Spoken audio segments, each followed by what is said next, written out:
We love you. We'll see how I hold up. Why, hello, and welcome to issue 699 of Geek in the City Radio. I am your host, Aron Duran. I am your other host, Pinarita. And I am your other host, Cable Hushton. We are coming to you live from Guardian Games. Yes. Which you can hear. Which you can hear, actually. Very action-packed night. Everyone, it's D&D Adventure League. Mm-hmm. Yep. For the adults and the children's. So. They're all children's of all ages. Yes. If you'd like to. If you like to call it that way. I don't. But.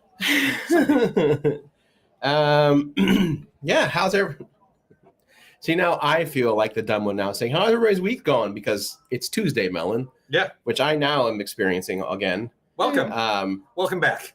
Well, I mean, typically that is until I begin to have different days off every week. Sure. Because I'm back on retail rules. Also, welcome back.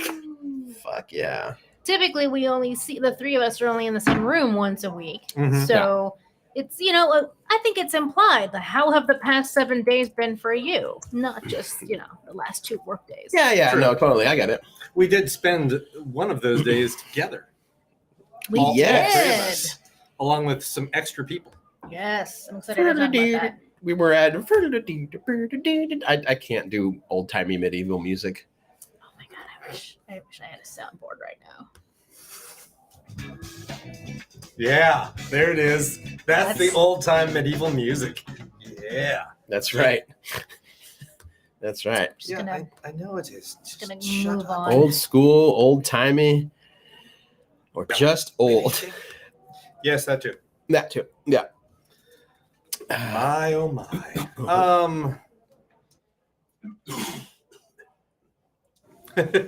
Well, I was trying to mute so I don't cough right into the microphone, trying to be a good producer at the same time. Which is funny because we both just kind of watched you as opposed to vamp. Yes. Good call, guys. You're nailing it. We are. It's, you know what? It's a Tuesday, Lemon. Yeah. And it's warm. And we're entering the season where Bean and I get extra grumpy. Yeah, I don't know, my brain works less. I don't know how you feel about summer. I hate Good it. for you. I knew we were. No, that's another reason why we're friends. I grew up in the high desert. So did I. I hate this Yep. shit. I would toast you if you had something. I grew up in the low desert. I don't know what's worse, high desert or low desert.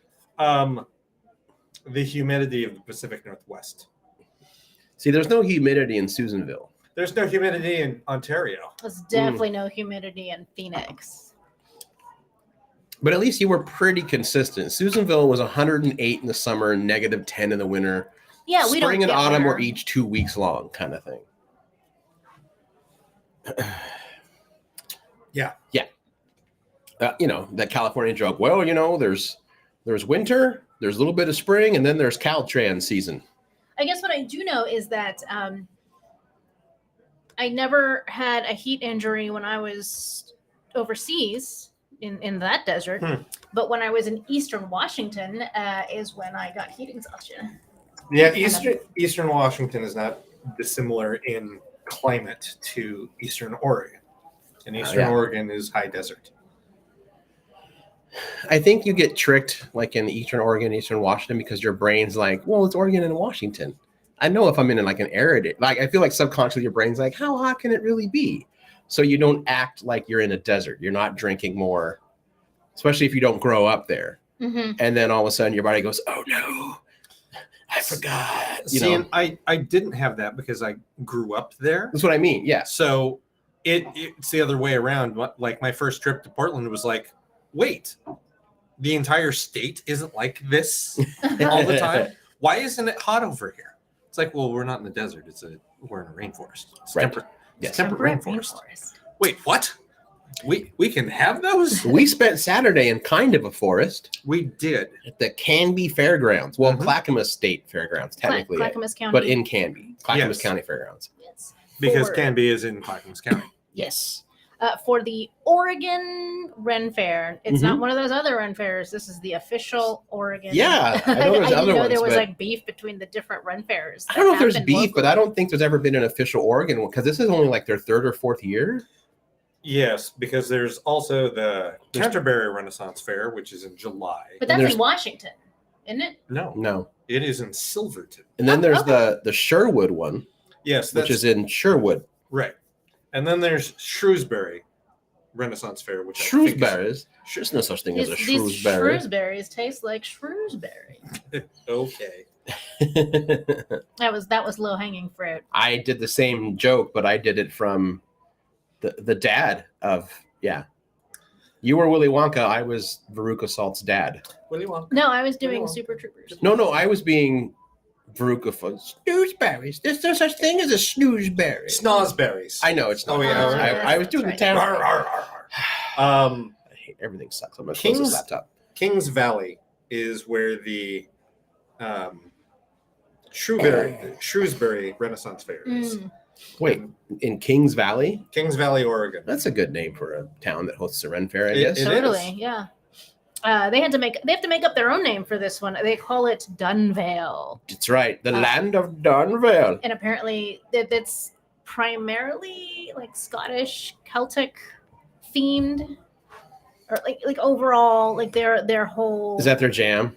yes? It's very like Celtic kind of Mhm. thing. Ireland, Scotland Every stuff. every week has a different theme, but generally speaking, the fair is Right. is focused on like reenacting or recreating Scottish. Yeah. Although I feel like most of these now are kind of like just, well, they're not SEA events. Those are the ones that are like stricklers for being period correct and Mhm. Yeah, because Like- that's the Society for Creative Anachronisms. yeah, don't wear purple unless you're part of the royal court. I found apparently Right. that's like a faux pas. Mm-hmm. No, this is This is more fun. people are here to sell shit. Yes. So they don't really care what you're wearing. Yeah, and to dress. I mean, it's not just for that. Like they had the jousting and they had. I'd like to go back and actually see some of the shows. I know we missed out on pretty much all of the performances except for the Rat and the Cat Lady and one session of jousting. But yeah, and That's apparently the only time they physically joust. That one at the end of the day. Yes, the 5 o'clock is the actual joust. Everything else is a series of challenges. Like they'll do horseback riding, but like get and- the ki- like hit go through the brass ring. exactly. Yeah. And then the 5 o'clock show is the actual joust where they hit each other with lances. Yeah, because Right, even if right. it's choreographed and like predetermined, like like pro wrestling, like jousting's still dangerous. Yes. Yeah. You know. You've got huge wooden spears and horses Yeah, even if And- they're blunt tips, and replica weapons. you hit someone, you miss that shield, and you hit someone going at horse speed. That's gonna suck, Yes, if it not is. kill them. I was surprised it wasn't just the jousting. It was actually more like not hand-to-hand combat, but regular combat. Melee combat. Melee. God, thank you. Yeah, And of course the culminating point of the battle royale. That was a lot of fun. Mhm. You know who's gonna win. You kind of know.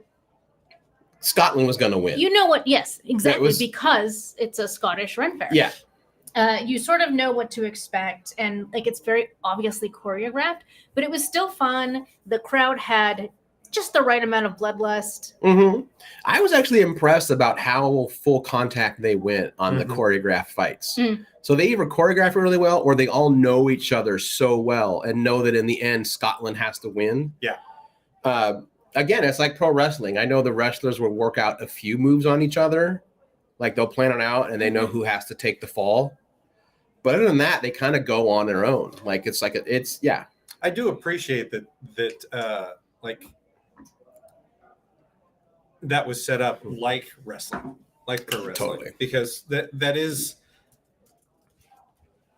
I like it's the modern equivalent of what we were watching, because we knew who the villains were, we knew who the heroes were. Right. I kind of wonder how much A Knight's Tale has impacted how Ren fairs do like melee combat and like jousting, They, And like they the call you formality. to the and- ring by playing "We Are the Champion," which they used in. of course They it sure has something to do did. with it. I remember when I like saw the previews for A Knight's Tale, and they were using like "We Are the Champions" and used another modern song in it. I remember thinking like, well, fuck this. This looks like bullshit. Like, and this is before I had an appreciation for Heath Ledger. I'm like, oh, like a pretty boy, whatever. And oh, they're being wacky.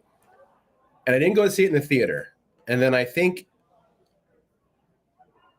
either it popped up on TV or somebody I knew had it on DVD, and they're like, no, you have to watch this. And I'm like, nah. And then I watched it and I'm like, this movie's kind of brilliant. And I was like, why didn't it do better? And I thought, because of assholes like me. That's why it didn't do better. I tried to watch it when it first came out, and I got so far into it and went, nah, this is bullshit. I don't know what this is, but this is bullshit. And it wasn't until Merrick and I started dating, and she's like, what do you mean you haven't watched Knight's Tale? It's like, oh, it was dumb and ridiculous. She's like, before we go any further, you're watching this movie. It's like, okay, fine. And then watched it, and I'm like, so I was wrong. Yeah, no, I was that way too. I was like, so I've made a huge mistake. Yep.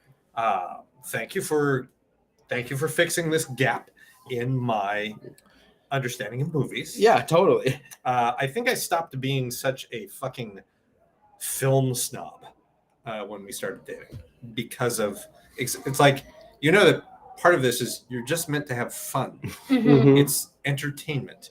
Right. Nothing like, yes, you can analyze these things, but you don't have to analyze everything to fucking death. Right. It's like, it's a fucking movie. See, I had the analytical part of my movie watching brain beat out of me as a youth. And so I very rarely ever like really critique anything. I'm like, most of the time I'm like, yeah, that was fun.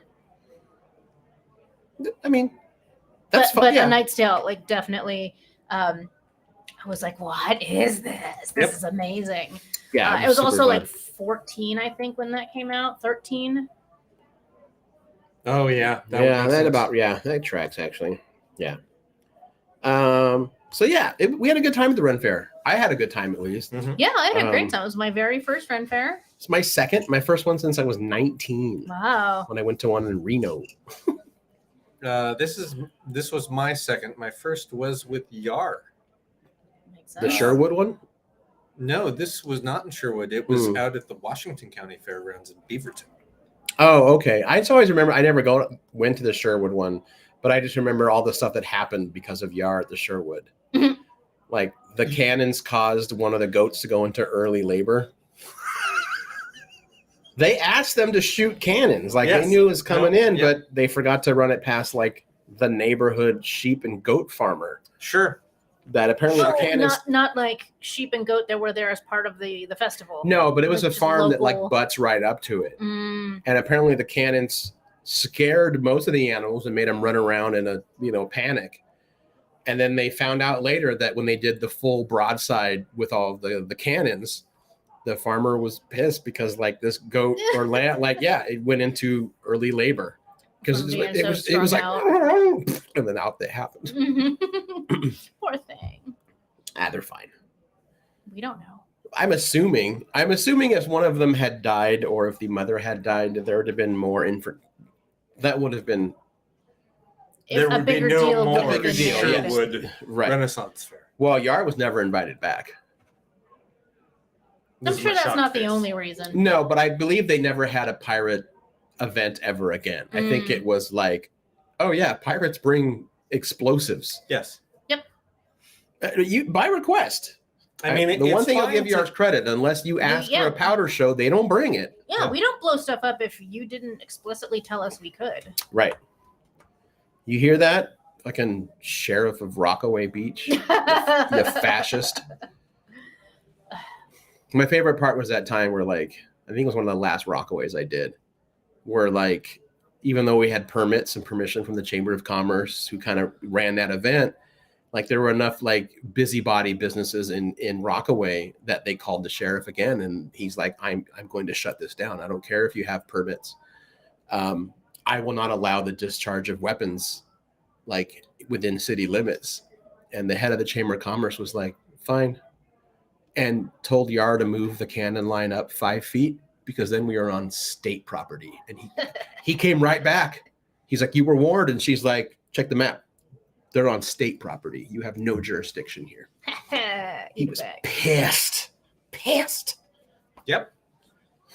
I mean, if you wanna I'm if you just wanna a fight little the baby. bureaucracy, you know, don't Yeah, get, take it don't up get with the mad state. when Take you it don't up with fucking the. know it. Take it up with the state. By the way, it's July 4th weekend. Good luck getting a hold of anybody. The nearest state troopers where? Lincoln City? I wouldn't know. They're not going to do anything. They're off somewhere abusing their power. Every time you talk about this guy, I just picture like the anti-fun dean of a college comedy film. He is. Oh, Dean Wimmer. Sure. So do either of you ever remember the Dukes of Hazzard, even like as an image? Kate knows. So imagine Boss Hogg, but without the accent, and he's wearing a uniform, not the white suit.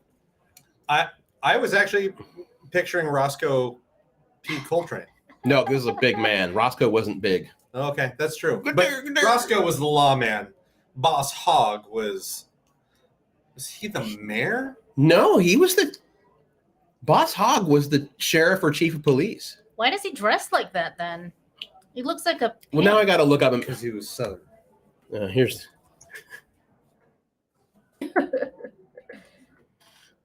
Man, I used to always think that Boss Hogg was so old, and this man is probably 35. No, he's in his 40s. Maybe. Look he how much was the- gray hair he's got. The commissioner of Hazard County and the country's political boss. Whatever. Okay. I just remember thinking that Boss Hogg drove a sweet ass car, though. I don't remember what kind of car Boss Hogg drove. A big old white, like Cadillac boat. So, but with right, like a giant. that thing. Yeah. Yeah, that's not a lawman. This guy's a fucking gang member, leader, mob. Yeah. Mob boss. You I know mean, what I'm trying to say. you never Yes. watched. You didn't watch Dukes of Hazzard for anything but Daisy Dukes Yes. and Daisy Duke And- in Daisy Dukes. yes, and right, and the car. Mm-hmm. That's it. Yep. I never watched Dukes of Hazzard. I wasn't watching it for will. Bo and Luke Duke. I sure as hell wasn't watching it for whatever and When- whatever. When it was Duke. when it was the cousins, because those two went into like negotiations for a better salary, and so they just wrote him out for a season that they were on the racing circuit, right? Yeah, something like that. So then, like the cousins, like Bob and Duke, or whatever. It was like, yeah, Duke. Duke.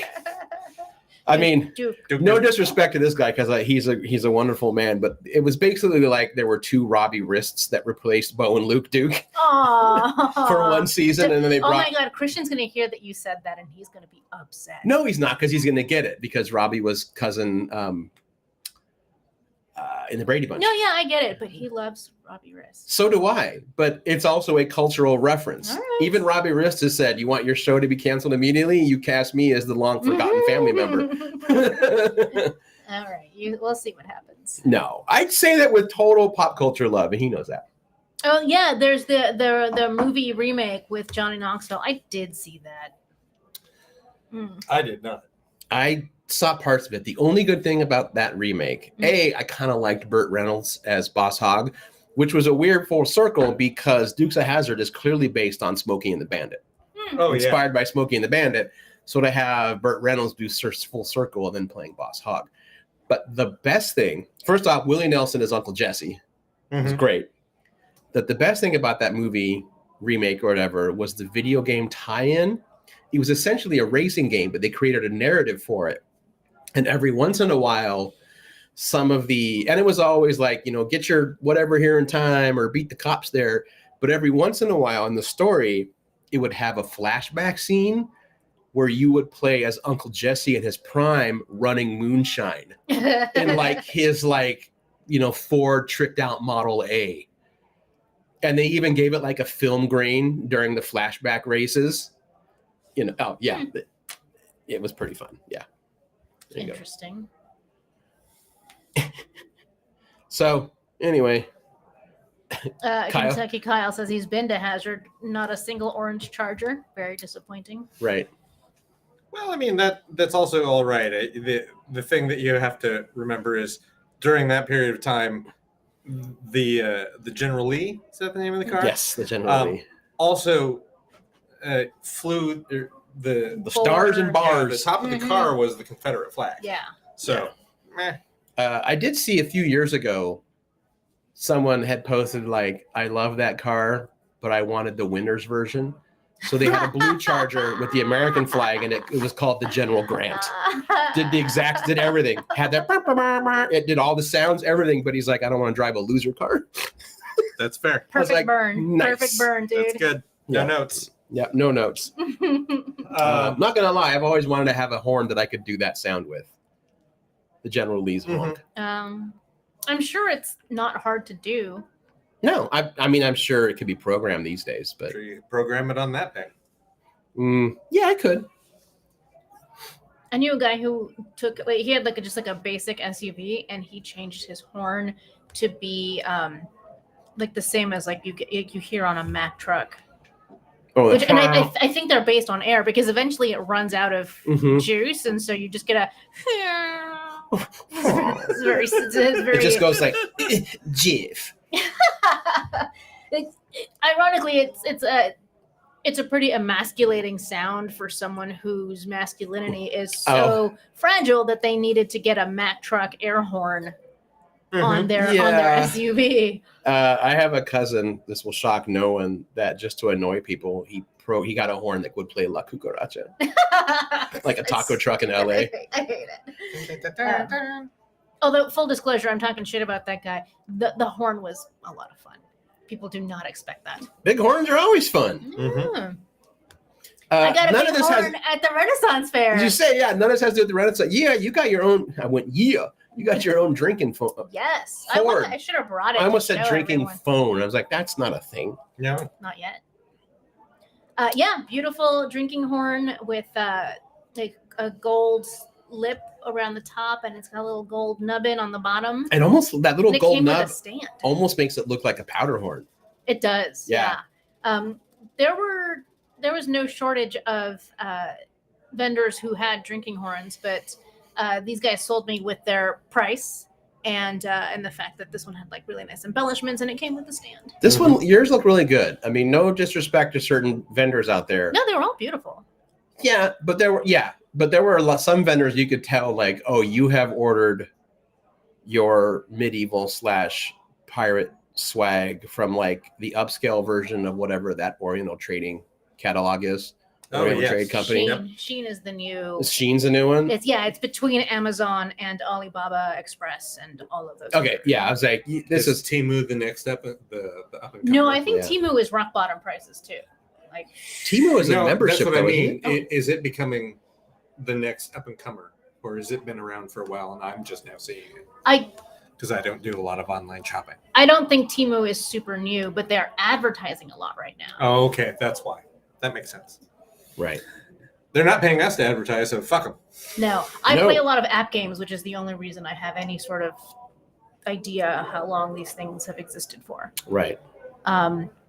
Yes, you're gonna see that, I think, at any fair, convention. Oh yeah. Crafty, what have Just you. like you can tell which like dice tower patterns are the most popular. Yep. Because it's like, oh look, it's the skull and it's the mimic, like you know. But only one vendor had a dice tower that was actually the shape of a mimic, and you throw it in his little mouth and it comes out the bottom, and it's all elaborate. Not to rip on that person, because they painted it really well. It was a smooth 3D print, cleaned up, painted well. But those are on Etsy everywhere. You know that. Yeah. What do you call a 3D printer template module? I think they're just called frameworks, digital frameworks or something. Okay. The one I was like kind of not disappointed to see, but that felt really out of place were the artists who sell like jewelry and pins that are all made of those different colors of acrylic. And like sometimes they'll line the details in white. And so you've got like acrylic earrings and acrylic keychain. They're not bad or wrong, but usually at any event of that type, you're going to get like 4 of those vendors. Yeah. And it just felt really out of place for a Renaissance fair. Like right next to the booth that's selling like replica quality corsets and or like cloaks. actual handmade leather outfits. Yeah. You know. Yep. And you could always tell because they just cost more, and perfectly reasonable. Some of the leather work there was amazing. Part of it is, like for some people, maybe, they've only got $20-$50 to spend at the Ren Fair once they pay to go to the Ren Fair. So, you got to have something for everybody. Yeah. For everybody's budget. I did see a lot. This is something I wouldn't mind doing, but I know it requires a lot of coordination and people, or enough people to have weekends off during whatever June. I like the idea of having like a living encampment that doesn't really do anything other than you're just kind of part of it. I think they call that a banyan. Banyan. Well, the banyan was something that was a pirate thing, although I might be messing stuff up. But the term. Oh, okay.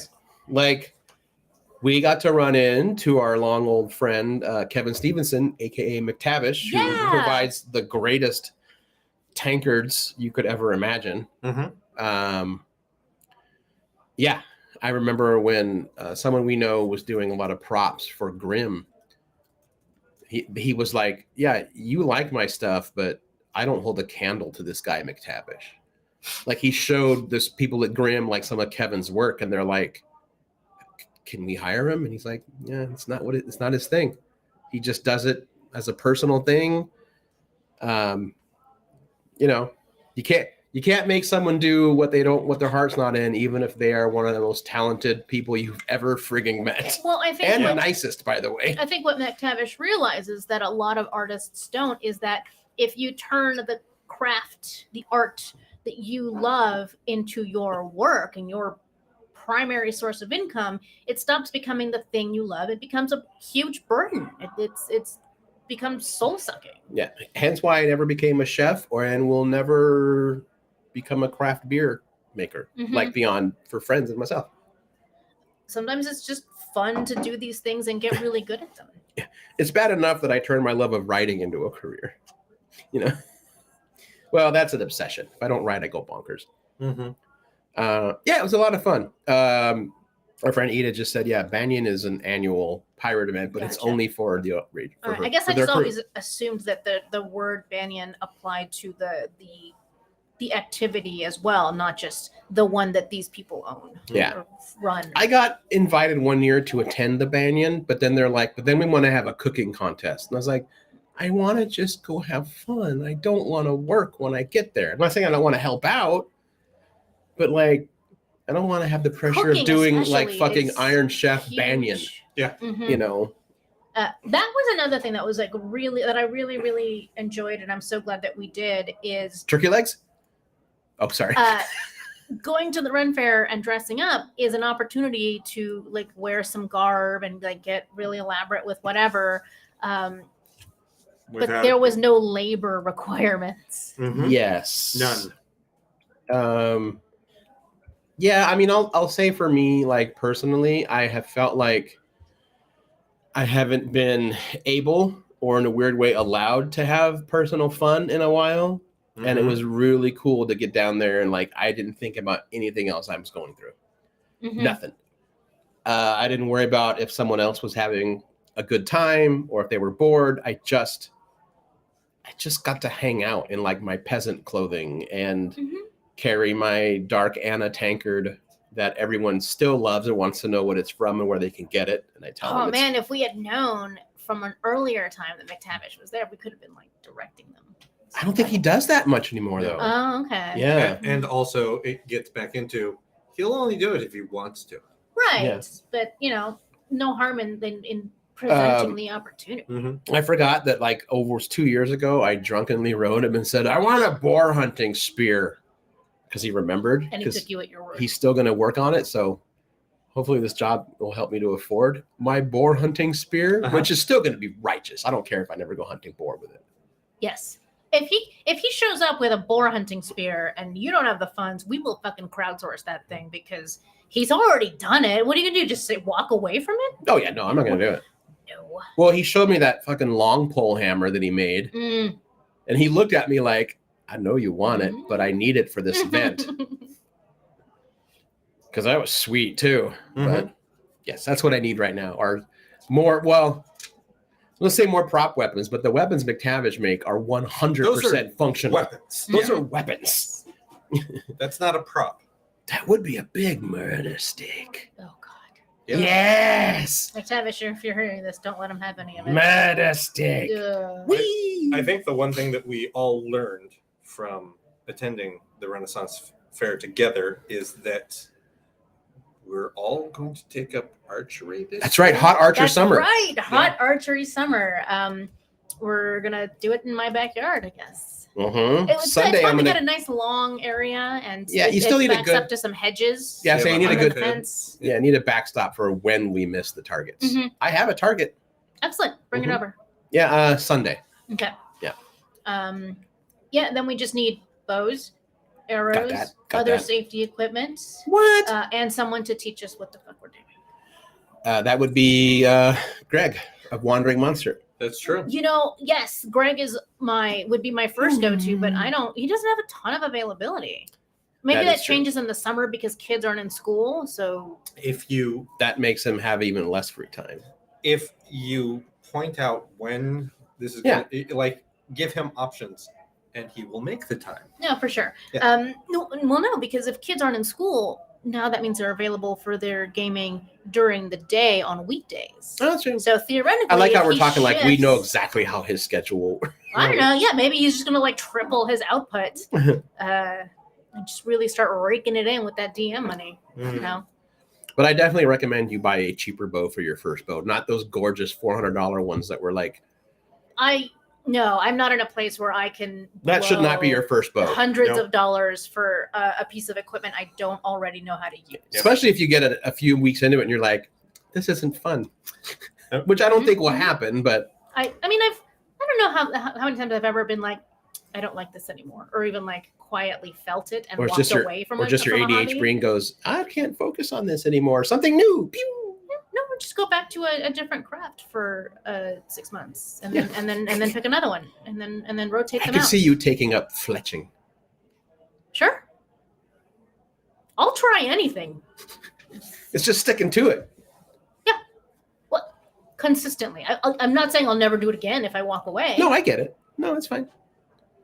We all have ADHD. We know how this works. Yeah, because we find ourselves. like I bought, like a pack of neurologically demented wolves. sure. I bought a kilt. Another You kilt. did. That's Mhm. right. I don't care if it's not traditional or not. This company uses Velcro instead of snaps, Mhm. which is wonderful because there's nothing more frustrating when you're in between sizes. Like whether you're losing or gaining some weight and you're in between the snaps, there's nothing you can do other than have a kilt that falls or a kilt that you can't put on. Plus mine is purple, black. Excellent. It's pretty sweet. Should we take a little break Sure. and come back with well, Kayla, you shared some cool news with Some us. brick news. Sure, we can come up with that. That sounds good. What a world, what a world. We'll be right back.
it just stop? Whoops, Daisy, we're back. It did. I need to have a video that is an infinite loop, not a time. Oh, it's a timed thing. Yeah. I see. Whoops, Daisy. Whoops. Whoopsie doodle. Hard to heard it. Forget what you heard. Did they hear anything? Take your reward. It don't matter. Forget what you heard. Anyway, to finish the conversation we were having before the show started, because who cares? I'll do it now. Yeah. I think there's a first and second prize, and like one's really cool. They're both cool, but they also both involve getting that Miles Morales like giant Lego figure you can build, signed by Bendis. Oh. This is out now? This information is out? Yes, if you go to Brickdiculous's Facebook page, you can find out all the information. All right. So yeah, you should probably put Or in share if the you go beginning part of to that. if you go to my Fabooks page. But yeah, I'll share. Okay. No. You do what? She do know Greg's schedule. Ah, okay. Like she was keeping up with what we were talking about at the time. I didn't see it until break, so. So since we were talking about a Lego contest, Kayla, we got in some like late breaking brick related news, right? It was news to me. I found out about this last week. News you can use. And kind of blew my mind. I was looking at Modifius's website for something entirely different. I was looking up a different game, and within the website itself, it said, "Oh, here's some other things that you would like," and I'm like, "Hang on, the fuck." So back in the early days of the internet, this is like 98. I discovered that Lego fans had started to form an online community. There were already all sorts of websites for Lego fans to share things they'd built. Mm-hmm. And one of the things that was out there was called Brick Wars. And it was an open source set of rules that for a skirmish game that you used your Lego minifigs and Lego You built sets. mechs, right? Is that the one I'm thinking of? So it's not that one. So that came later. Okay. That was called Mobile Frame Zero. Okay. And that is I did the same thing. So I am getting okay. Yeah. That is a mech wars, a mech on mech battle where your mechs are built out of Lego. They're brick built mechs. That funded on Kickstarter. If you can still find the rules out there, download them. They're great. I kickstarted the program and then loaned my books to someone, and I never got it back. So, yeah, but it's all online now, so I can just download it whenever I want. But Brick Wars. Brick Wars was if you have a bunch of castle sets and a bunch of castle minifigs, and your friends got a bunch of space sets and space minifigs, cool. They can battle. Here are the rules that apply to all of the minifigs. Here are all the rules that apply to the sets. Mm-hmm. Here's your how many base plates your area is. It was really neat. Never got a chance to do it because, I was about to enter my dark ages of Lego. Every Lego adult kind of goes through that, where they drop off collecting any Lego, and then they come back to it. Okay. Is that officially what you refer to it as? Yeah. Not you, the collective. Yes. Okay. Like when you drop off from collecting comics for either because you've discovered girls and you're afraid they won't like the hobby, or you don't have money. Right. Yeah. No, adult fans of Lego AFOLs refer to that as their dark. It's Gotcha. like, oh, that was my dark age, all the time. Okay, cool. So I just figured the Brick Wars faded into obscurity, or just lived on in Lego fandom. Modifius is publishing the first full-on Brick Wars core rule book. It is the Ragnablock edition. I saw that. I was like, God damn it, that's a good one. This is fucking amazing. I'm really excited about this. It is not endorsed by Lego, and it's not official Lego product, but it uses Legos. It How do they get away using what are clearly minifigs in the art?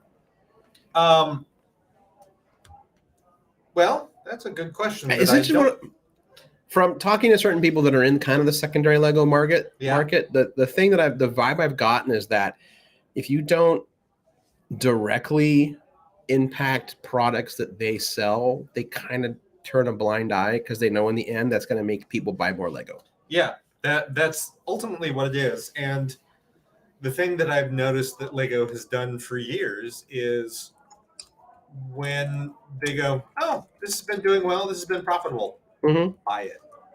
Right. Yes. They bought Ideas. Like Ideas was an independent website for people to share Lego ideas and vote on them. And then they would send off the ones that did really well to Lego. It's like, hey, you should consider this. And Lego is like, we like this idea. We're going to do that. We like it so much, we're just going to go ahead and buy it. Start. And then they went, oh, okay. What's going to change? Well, you have more funding. Oh, right. Okay. And we're going to we're going to start publishing more sets from Ideas per year. Wait, what? So Nice. This is all a good thing, yeah? Why is this a good thing? Because we make money on it? Oh. Yeah, but, I mean, anything that encourages people to buy your product, Yeah. even if you're not working on the marketing or any of that for whatever that thing is seems like a plus in my book. And then if you get into, like, they did the same thing with the biggest secondary market out there for Lego, which is Bricklink, which is the eBay for Lego. Anytime anyone says, yeah, I'm going to go look for this on eBay, I'm like, don't look for it on eBay, go to Bricklink. It's like, I don't trust fuckers on eBay. Yeah. Right. Yeah. Yeah. But Bricklink, those people will talk about you if you screw up. And then suddenly you're not selling Lego anymore. You have to go sell it on eBay with all the other scammers. But Lego went, oh, God, this is really great, and we're glad that you're helping mitigate the secondary market costs of everything. Cool. We're buying Bricklink. It's like, what? Why? Why wouldn't we? Why would we not want part of the, like, if we're making money when we sell the thing, why would we not want to make money again when we resell? Just sell it again. Also have more funding. Mm-hmm. Yes. It's like, oh, okay. So yeah, like we were saying that it just helps them sell their product. The core rule book for Brick Wars is available on Modifius' site. It ships in July, apparently. So it's on pre-order right now. It's on pre-order. Right? If you pre-order it now at $51.44, because it's probably converting to pounds, then you automatically get a PDF of the book. Yeah, which I do appreciate. I think that's pretty cool. Yeah. I honestly have to say that I can't think of a theme that is better suited for this out of the box than dreams. Yeah. For the record, it is 40 pounds or $51.44 US dollars. Yep. They're pretty good at converting it. You click whether you're buying US or UK, and it shows you. Yep. It shows you the page to order it with the price based on the nation area that the region that you've chosen. I really want to read this for the listeners because it tickled me. Please do. A minifig is a cute and friendly looking character, but don't be fooled. Behind that lovable exterior is a remorseless killer. A minifig will hack a human's heart right out of their chest if she thinks she can get away with it. Her minifig village could live for months off the meat. Failing that, she's happy to go on massive homicidal rampages in hopes of gaining favor with her human overlords. Nice. It's pretty great. And then they've got the attributes and stuff. So your action, your move action, armor class. Awesome. Yeah, I'm excited for this to get this printing to be backed by Modifius. I will be interested to see if we carry it here at the store. Are there reasons why you would not? Well, you guys don't carry Lego anymore, right? Yeah, but that part doesn't matter. Right, 'cause it's the book. It's a source book. We don't sell Hot Wars, but we sell Gaslands. So the completely different company, Osprey, makes a series of tabletop miniature game books. Mm-hmm. Frostgrave is one of them. Frostgrave is probably their best game, where it is it's a system where you use miniatures, like miniatures that you use in D&D. You put together your little war band, and your friend puts together a war band, and you fight. It has all the rules. There are no official Frostgrave minis. You use whatever you fucking want to use. That's cool. You could use Lego minifigs. You could use Army Men. You could use your D&D characters. Your Warhammer, your HeroClix. Yep, any of those. So I'm blanking on the word that I want to use for this, but anyway, that's one of them. They also have Stargrave. Like Frostgrave is the fantasy version of that. Stargrave is the sci-fi version, but from Osprey. They do another game called Gaslands. Gaslands is Mad Max. You trick out your car, you go to war in this wasteland, and you're always fighting for gas, and it's just car-on-car violence. That sounds fun. But it doesn't sell any models. You are encouraged to kit bash your Hot Wheels toys. Yes. The whole goal of all of these games of theirs is to use what you already have. Here's the book. That's all you need. That and your imagination. Bean stamp of approval on this one. I think there's also Gamma Wolves, which is mech. So if you have a bunch of Robotech or a bunch of Gundam that you're all put together, now you have a game that you can use your Gundam models for. Damn. Yep. Osprey usually publishes historical war game stuff that I know that has a market, and this is my opinion and not the opinion of anyone at Guardian Games or Guardian Games officially, but historical war games make me yawn. Like, I have zero interest in them, and I'm always leery of people who have a deep connection to those games, especially playing essentially the bad guys in each of those real wars that happened. Yeah. However, these series of books, which are all based in fantasy and make-believe, great. I love it. It's all coming up. Hey, look at that. What? Oh, I just... our good friend Indigo is in the chat. Oh, hey, what's up? Hi, Indigo. Indigo, the first D&D Lego set comes out later this year? Or next year, Next because year. that's officially D&D's 50th anniversary. Oh, right. Yeah. So, yes. It will be the same scale as like the blacksmith shop. So it's... the Hocus Pocus house now, they announced yesterday. Yep. That looks so goddamn good, too. It is good. I don't really give a shit about the movie, but the set's gorgeous. So it's the same scale, but it has like a red dragon crashing down on a building. Yep. And I do believe they said it will come with an adventure to use that set with. Fantastic. Like an official Wizard's adventure. But this is gonna put a dent in third party, the actiony part of D&D. You know what I'm trying to say. I really don't. I don't know. There are so many third party companies who cater to, the tabletop portion of D&D. They sell magical tables and projectors and, different kinds of maps and like 3-dimensional components so that you can build your, what used to just be a paper with grid on it. And partnering with Lego is gonna, I think, make a cut into that market pretty. There, to be clear, there was a competition on Lego ideas. Yeah. this is the set that won. This is the only set they're It's producing. the only thing they're doing. Okay, gotcha. It's not This is not like a long one-time- time. Yeah.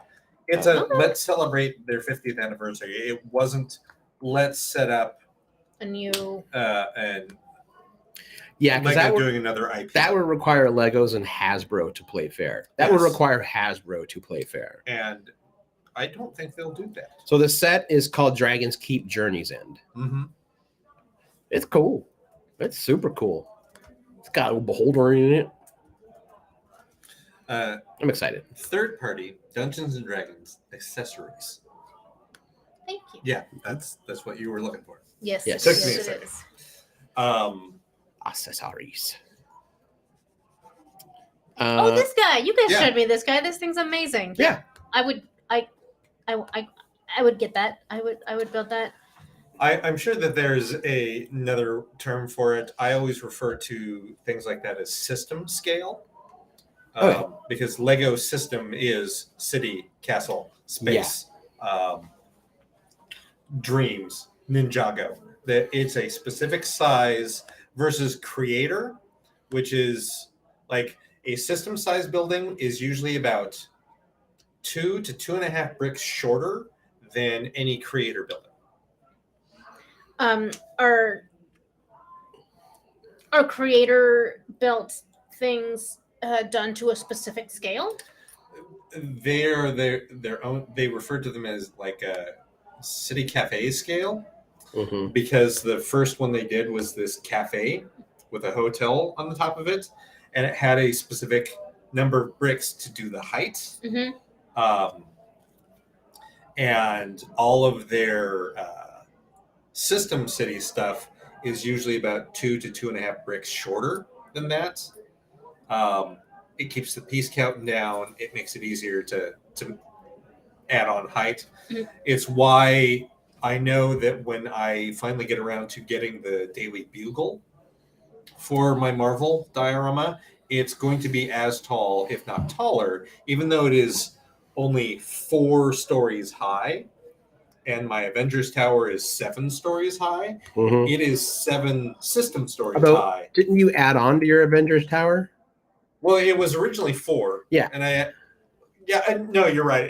I added on another floor, so it's 8. Yeah. But it's 8 stories high, so it'll be the same height as the 4-story. Right, because of the different scales. Right. Interesting. Right. The idea around system is a lot of things are open backed, so it's easier to play with them. Whereas the creator level stuff is all enclosed, so that you lift off levels at a time to get in and set things up. Yes. I was gonna make an analogy of like Dollhouse versus like Barbie Playhouse, but I don't have it. Let's just move on. That's fine. That's fine, but that's not a bad analogy. No, it's totally not. It would have been great, you guys. It would have been great. Yep. I'm smart. Moving, not like people say. Not like people say, and I demand respect. Do not. See, everyone forgets that last part, and that's the best one. I demand respect. Oh my god! All of our equipment, you could like for the listeners / viewers, mostly for viewers. All of the equipment is right there. Yep. Literal spitting distance. And I literally cannot afford to replace anything right now. Nope. I need all the money I can get. Yep. Well, it would have been your fault. It would have been totally I know. your fault. Yeah. Well, story of my life. Okay. All right. By the way, if anybody knows about some decent affordable housing that's not out in Gresham, drop me an email. And ideally not a, like Or shared Beaverton. Yeah, I don't want to share. I'm It's on here. Oh. goddamn 47 years old. I don't want a roommate anymore.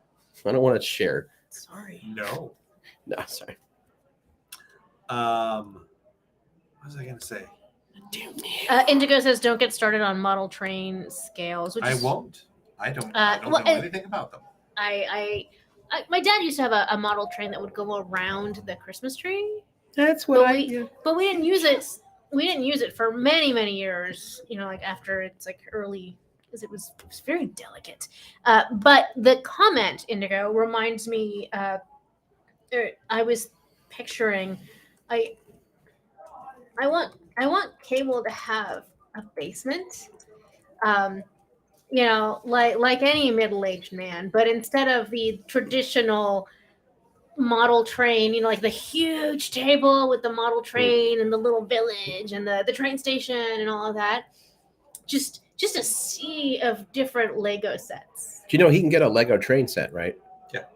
Fine, do that too. Do whatever you want. Like a big combo one. I just want for you to have a basement with a massive table for you to have your miniature world. I will say that.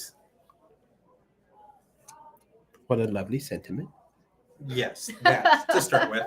That is very kind. I would also like that.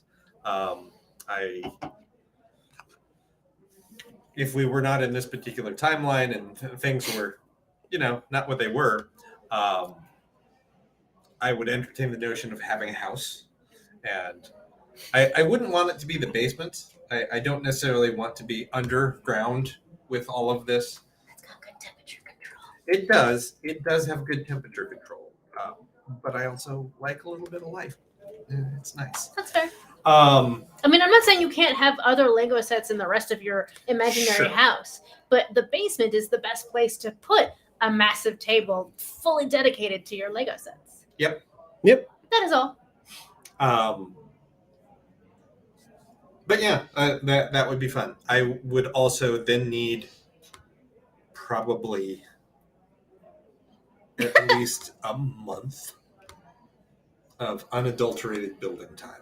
Yes. Well, no, cram it all in at once. Take your time with it. It's your hobby. Just savor it. Okay, well, Indigo says just build your house With out what of Lego. money? Oh. I mean, there's that. Although now that they're going plant-based, it might be a little more tenuous. Not that I'm against the whole plant-based thing, but I won't. I wouldn't actually build it out of Lego proper. I would be more prone to making the bricks out of some sort of building material, but have them look like Lego brick. Oh, that'd be bitchin'. Yeah, so that it looks like a Lego house. Yeah. That'd be fun. Instead of a grass lawn, because fuck grass, just have a green grid with little little nubs all around. What do you call those? Studs. Studs? Yeah. I like nubs. Lego studs. Yep. Studs. My name is Plates. Stud. Bricks. Plates. Tiles. Mm-hmm. There's a lot of jargon. It's a lot of piece names. What's the craggle? Beck said, with no kids, you don't need the craggle. Yeah, what is a craggle? I don't know. Let's just sit here. Let's just sit here and wait for Bex to answer. She's not. Don't answer that. Bex, do not answer. Wait, is it something dirty? No, she knows. I don't. I know, because now my answer to you is I'm making you watch the Lego movie with me again. Oh, okay. That's fine. Okay. I really enjoyed that movie. I will rewatch all the Lego movies. That's fine. Don't threaten me with a good time. There are 4 of them. Okay. There's the Lego movie 1 and 2, Lego Batman, and Lego Ninjago. I haven't seen Lego Ninjago. It's fun. It is. It is not the see, Bex and I, we have an understanding. Simpatico. Mm-hmm. All right, I see how things are with Lines the hierarchy. Lines have been drawn. Yeah. Mm-hmm. You will rue the day. But yes, as Kentucky Kyle points out, it's crazy glue. It was the whole. I remember now. Yep. Nope. I got it. I mean, I'll still watch all the Lego movies with you again. But I got it. I got there. Yay me. I still hold that Lego Batman is one of the best. Not dissertation is not the word I want, but deconstruction of Batman and the Batman mythos I have ever seen. That's perfect gold, man. It is by far one of the best Batman films, with the understanding that it cannot exist without any other Batman movie. Correct. I am not well versed enough in the various iterations and representations of Batman to really be able to agree or disagree. But I'm still going to agree with you because it's very, it's not satirical exactly. No, but kind of. It there's satire in it. There is there's that a lot of meta version reference. of Batman has a lot more self-awareness than I think other versions of Batman. I mean, I don't know. I've never read a Batman comic, so that's like the core. Anyway, but those are also all referenced. Everything that has made Batman over the decades that he's existed is what is it, like 70 years now? Almost 90. Yeah, 1939. Yeah. Oh, is that including Detective Comics? Yeah, that's when he showed up. 1939. Detective Comics 27. The case of the Chemical Crime Syndicate. Boom! Nice. Way to go, nerd. Essentially, that's my job. I think one of the most amazing things that it pulls off is it is the one piece of media that has ever made the Joker a sympathetic character. For that, I would need to watch it again. Yeah. Because I remember them releasing the cast. It's like, and this person is playing the Joker. I'm like, really? Was it Seth Rogen? No. What's it? Between Two Ferns. What's his name? Galifianakis. Yeah. So they hired Zach Galifianakis to play the Joker, and I'm like, I don't know, man. That would never happen in real life. No. Except then they get in there and they start telling the story. It's like, oh, you hired Zach Galifianakis because he can play a sympathetic Joker. He can play a Joker that you're like, oh man, I feel bad for you. Why do you feel bad for the Joker? The Joker is never a character. Never been sympathetic. Never, ever do you ever feel bad for that character, except for the Lego Batman movie. Slight sidebar tangent. Yes. I know neither of you are big Fast and the Furious fans. How dare you? Oh, you like them? Yes. Have you seen Fast X yet? Not yet. Sir. It's ridiculous, and it gets only more ridiculous, but Jason Momoa chews every scenery, and I'd heard a rumor that Jason Momoa said he based his character, because he's supposed to be a little cuckoo, he based his character on if Jack Sparrow and his favorite version of the Joker had a kid. Nice. He's fucking wonderful in it. Yeah. He's just, every time he's on screen, you're like, oh, not what unhinged thing are you going to do now? And there's a scene that is straight up. It doesn't give anything away. I will tell you, there's a scene, it is straight up. You can see the Joker. It's a comic accurate Joker. He's sitting in a side yard somewhere. He's got his hair done up in a couple of buns because and he's done his makeup, and he has just finished painting his nails different colors. And you see him painting the toenails on someone as the camera pans back. It's two security guards that he killed an hour before in the movie.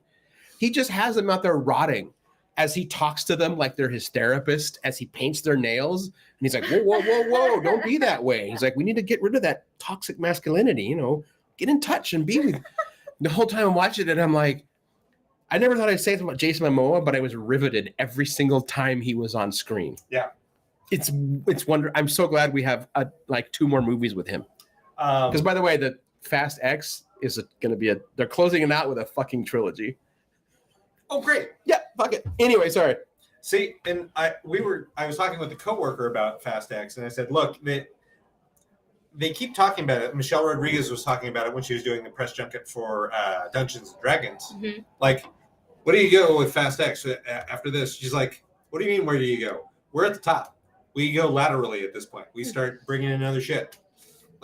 Just a plateau of excellence. Yeah, it's you just start crossing over into everything else. They're like, so you're saying you'd want to cross over with D&D and the Fast and Furious? She's like, hell yeah. So who goes where? Helga. I put Helga in the Fast and the Furious movies. It's like, okay. Helga, I just rewatched Honor Amongst Thieves, and Helga so is good. the first time I've ever really had been able to appreciate Michelle Rodriguez. I know we talked about this a while ago. Yeah. And it's partially, just being a brown woman with not a lot of representation historically. Yeah. I mean, I don't think she's a bad actress. I didn't care for her in Fast and the Furious back in the day, but I only saw like the first two. Yep. I don't know. Maybe she has also evolved as an actor, and that's not just that I hate her. I don't hate her. That's what I'm saying. It's like, it's not that I hated her performance then, but that was a long time ago. Yeah. I loved her in this. Content, the material has a lot to do with it too. But anyway, when we were talking about it, I'm like, that's the direction you go now. You start mixing franchises. Like anything that Universal owns is free. I mean, we talked about it. Universal Monsters. You get Yep. you get the wacky racers, but it's Universal Monsters. So here's my pitch: Fast and the Furious and Back to the Future. That could work. So that Fast and the Furious 11 is FF11, Fast to the Future. Oh! Right? I want there to be a competition element where like whoever is the most fast and the most furious is the one who like breaks that sort of like time speed barrier. So not only are you like time traveling and racing, but like winning the race means getting to time travel, and so maybe you're competing to show up and change something in like the 1970s, and only one of you is going to get your way. Again, it's whoever is the winner of the race. I still think the peak combo though is that Universal owns the rights to Jurassic Park. Yes. So we get agreed. Cadillacs and dinosaurs. Yes. 100%. I want. Yeah. God, there's a part where he like drives his car to a plane, and the guy's like, "Where are you gonna land?" Who said anything about landing it? With a car, by the way. So good. Merrick is once so again ridiculous. responsible for my renewed interest and love for the Fast and Furious movies. When they first came out, I'm like, this is ridiculous. I don't. It's like, it's just a car movie. I don't care. I mean, the first one's Point Break, but with cars. Yeah, and It's true. Yeah. It isn't until you get past 3 that it suddenly goes from being this is a movie franchise to they're doing something different in Hollywood that Hollywood isn't doing.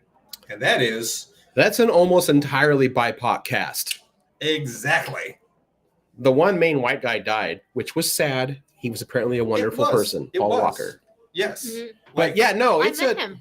Oh yeah. At the screener for Fast and the Furious. Shit. It was technically my first screener, like when I was in high school. Wow. Yeah. That's cool. I feel as though that his death is part of the reason they're all like, we have to keep doing this for Paul. Well, he got the official send off, I think, in 7. They brought him like a digital version where like Dom sees him and does the nod, and they drive in different directions, and you never see him again. As everyone knows, the franchise turned around. The turning point of the franchise was Tokyo Drift. What, were they which is losing technically the third one. up until then? Well, because the second one is just a sequel with more like cop and racing stuff. Mm-hmm. Tokyo Drift is a completely different movie, but it's within the Fast franchise, and it doesn't tie it in until the very end. When I think you find out that Paul Walker's one of the drivers. Right. And then it's off and running. That was also in the movie that introduced Sun Kang's character. Who's in Fast X. Right. Even though he supposedly died in Fast 8? No, but he faked it. He died in Tokyo Drift. Yeah. And then he showed up in 8. Yeah. And that's when they find out, oh, God, Han's still alive. Yeah. So, yeah. And Jason Statham's character's annoyed because he faked his death but didn't tell him. Yep. See, this is all pretty soap opera-ish. Oh, no. It is 100% a soap opera. It's great. It's 100% because all comic books are soap operas. Uh-huh. Whether people want to admit it, superhero comics, they're soap operas. They're your story. They're your stories. Pro wrestling, soap opera. Yep. Fast and the Furious franchise just has all of the same elements of the things that we were like, why is this so fun? Because it allows itself to be fun. It just wants to be fun. What I remember from the first ones is that they're basically a heist gang, right? They steal. Well, in the first one, they're just street kids that race, and they race for pink slips, and they'll sometimes steal cars. And then when does it escalate into like driving under Mack trucks and breaking in to steal like millions of dollars of goods? In 4 and 5, they become thieves, but they only rob people that deserve to be robbed. And I think it's in 7 where they're contacted by the agency. That's like, no one's better than you behind the wheel. We want to contract you to do the stuff that we can't get caught doing. And that's, Maybe I've seen more of them than I. And eventually they're betrayed. Yeah, I mean, they've gone to space. Yeah. They jumped a submarine with a tank. You say the things they've done out loud, it's ridiculous. Yeah. Yeah, and see, like objectively, that sounds dumb, and I don't want to watch it. Oh, in this one, fucking Dom attacks. I think he attaches his fucking charger to like a construction crane after playing pinball with a bomb in Rome to protect Vatican. I'm telling you, man, it's fucking gold. Is this the one where he's got the 2 helicopters that are attached to his car? They do a flashback to that. Oh, okay. Because remember, that's during the Rio de Janeiro movie, which I think is 5 or 6. Okay. Because that's where Jason Momoa's character comes from. Because the dude who died in that one is his dad. And even though his dad was a piece of shit, he's like, but I still loved him. So his whole point is to break. Okay. His whole point is to, his whole point is to break Dom. No, break the family. He wants Dom to live through the whole thing and watch everything he loves die. Right. Yeah, so good. I need to go see it. I wanted to. I saw it with Ida, and I was really tempted, but it would have broken us. Part of me wonders if it's good or not good to see it in DX, in XD, that theater that rocks you around. In the D-Box? Yeah. Mark Bernardin saw that and 4DX, this guy I listened on the Fat Man Beyond podcast, and he saw it because he loves them. Yeah. He saw it in the 4DX, which is even more intense version of the D-Box, and he's like, I'll never do that again. He's like, the movie's gloriously wonderful in its insanity. He's like, but I'm pretty sure I needed a spinal adjustment. Yeah. Afterwards. Spinal adjustment. I'm still at the one movie that I have watched at a D-Box theater was Star Trek Beyond, and I don't want to go outside that. It was perfect. I watched Top Gun Maverick in the D-Box. How's that? There's a lot of like quickly left to right, up and down. There's a lot of that. And every time they hit the afterburners, the whole seat goes as it leans back. See, I liked it. Like, it's great, but it's also awful. Sounds like Star Tours. Yeah, I liked it for Star Trek Beyond because there was a lot of moments where it was just calm. They were on the station. They were just talking. They were talking things out. But when it was like when you watch the Enterprise come on screen and it just kind of banks slightly, and all of a sudden your chair is like going with the Enterprise. It's like, oh, I love this. I love this so much. By the way, Justin Lin directed Star Trek Beyond. He's mainly only done Fast and Furious movies. Yep. Oh. Since Fast 5. Well, no. Yeah, 5, 6. He also did Aquaman, which now explains why Jason Momoa is in Fast and Furious. Look, I got to respect Justin Lin on Aquaman because clearly they're like, look, we're filming Aquaman because there's a lot that happens in Aquaman. There's too much that happens. And I think what happens, they're like, look, we're doing an Aquaman movie. We may never get to do this again because it's fucking Aquaman. So let's throw every little bit of his lore into one fucking movie. Yeah, it's too much. I still haven't seen that. I still stand by if you had picked either Arthur Claims the Throne storyline and it's your King Arthur story, or you go the Black Manta Revenge, or go full on Black Manta. One of the two of those would have been fine. Both of them felt really overloaded. Yeah. Oh, but you also they did a Wonder Woman 84. Yeah, but without the implied sexual assault of a person's body. That's its own. That's its own problem. But yeah, it is. But Boba Fett's his dad. Yep. Boba Fett and Nicole Kidman are Arthur Curry's parents. Yeah. Tamara Morrison. Mhm. Nicole Kidman. Yeah. Yeah, she plays his mom. Nicole Kidman is the She's the whitest person who ever existed. yes. And Tamara Morrison, perfect. yeah. I mean, like a small pool of Yep. people to pull from, but okay, because he's great and I love him. Uh-huh. But Nicole Kidman. What that basically said is Maori genetics were a lot stronger than Atlantean. Yep. Oh well, that's an actual fact. My man. My man. I know there's people that hate. Minority genetics are stronger than Caucasian genetics, and they tend to be the prominent ones in mixed race. That's how we get our individuals. revenge. Dominant Gene says hair is brown. Suck it, white people. That, we should love wrap you. up the show. I love you guys. End the show with suck it, white people.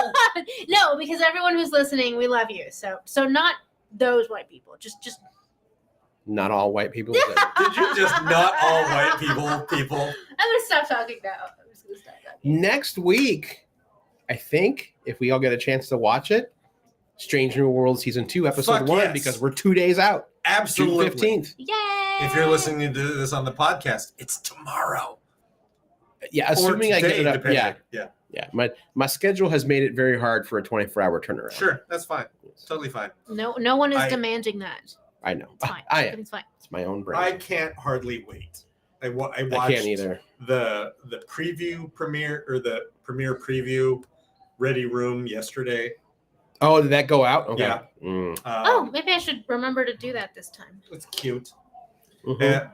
Will Wheaton is just enthusiastic as ever. But I'm not refusing to do the Ready Room thing. I just you always forget. Yeah, no, that's fine. But man, it just fuck. I'm just so excited. I've been rewatching the first season. Mm-hmm. Yeah, it's great. So yeah, next tune in week. for next week. Strange New Worlds. Yes, and with that, Season part D. Part 2. Part two. Strange New Worlds 2. Electric Boogaloo. I'm Aaron Duran. I'm Vita Rita. And I'm Cable Hashtag. My man. My man. My man. I know, whatever. We'll talk to everybody next week.